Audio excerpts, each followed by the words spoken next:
wonder if I can cross it. Oh, right. Wonder if I can ride over it. Let's find out.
Sticker is going on the bike.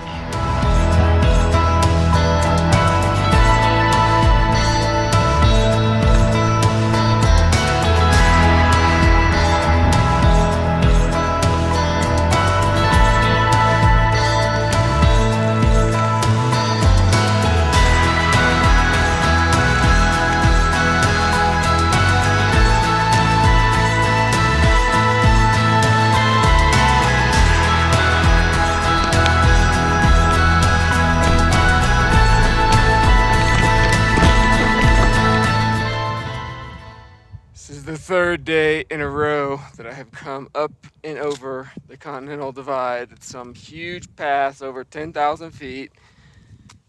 And it's just, it was like fun going over the divide the first time or two, but this is like, I don't know, probably getting close to number 10.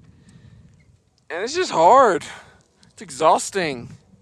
And I'm just kind of over it.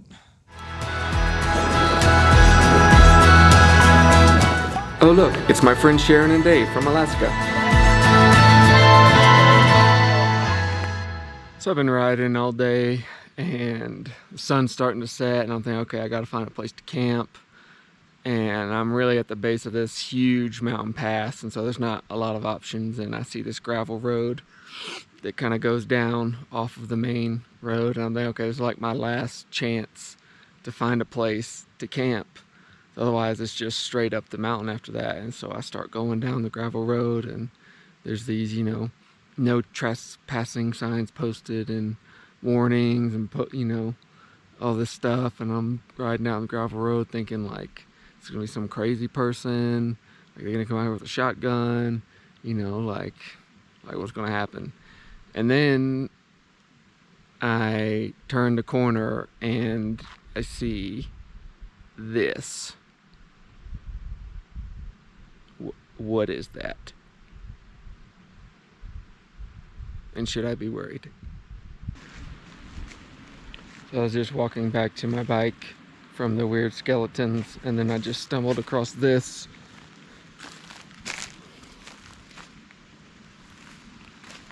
Oh.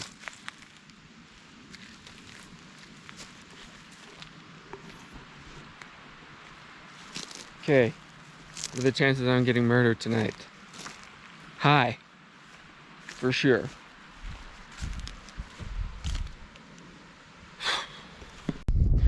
So I just made it to the top of this mountain pass. It's the highest I've been on the whole trip. It's like 12,500 and something feet. And I get up here, up to the top, thinking there's gonna be a sign, something. There's nothing. I mean, this is ridiculous. I just spent like 4 hours working my butt off to get on top of here. Like, at least put like a sign or something I can take a picture with. I can post to Instagram. You know, if I can't post to Instagram, it's like I didn't even come up here. I mean, and the view's not even that, I mean, it's okay, I guess. But just feel like, what did I just do all that for?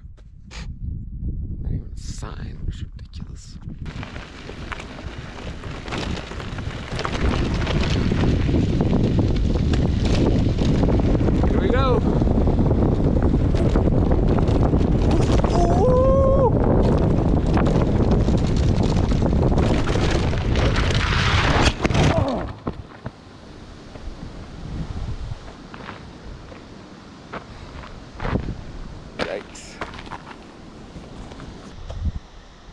Just got my second flat tire of the trip, unfortunately. Wah, wah. And I think that explains why I just crashed twice for the first time ever on the whole trip. I was going downhill down these gravel roads, and the back tire just kept sliding out, and I just kept falling, and I had no idea why. And I think I just figured it out. So anyways, I think I'm close to like 3,000 miles, 2,800 maybe, so it'd have 2 flats in that period of time. I'll take it.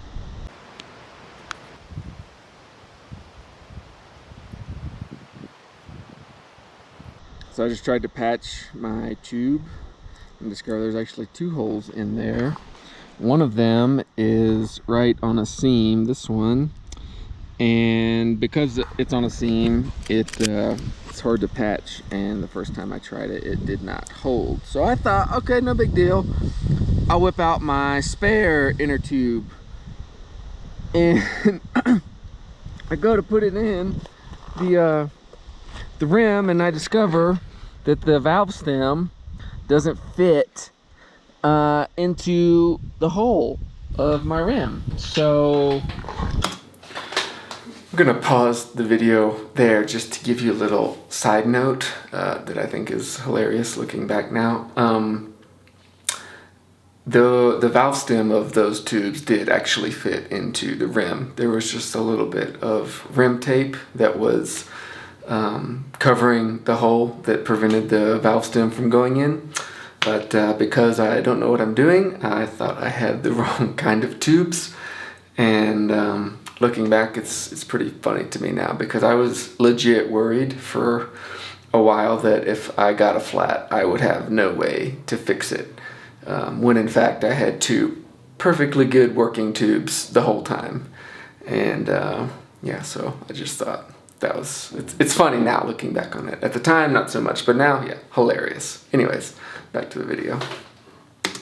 This valve, or this tube that I have, is basically useless, and so I just tried to reseal that hole again on my old tube, and I really need it to hold, because if it doesn't, I'm pretty stuck, and there's nobody.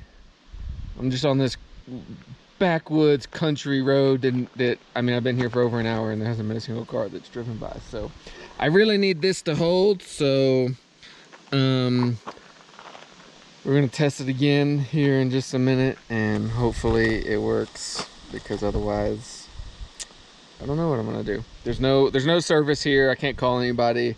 There's no traffic here, nobody driving by. It's like, okay, this will be interesting.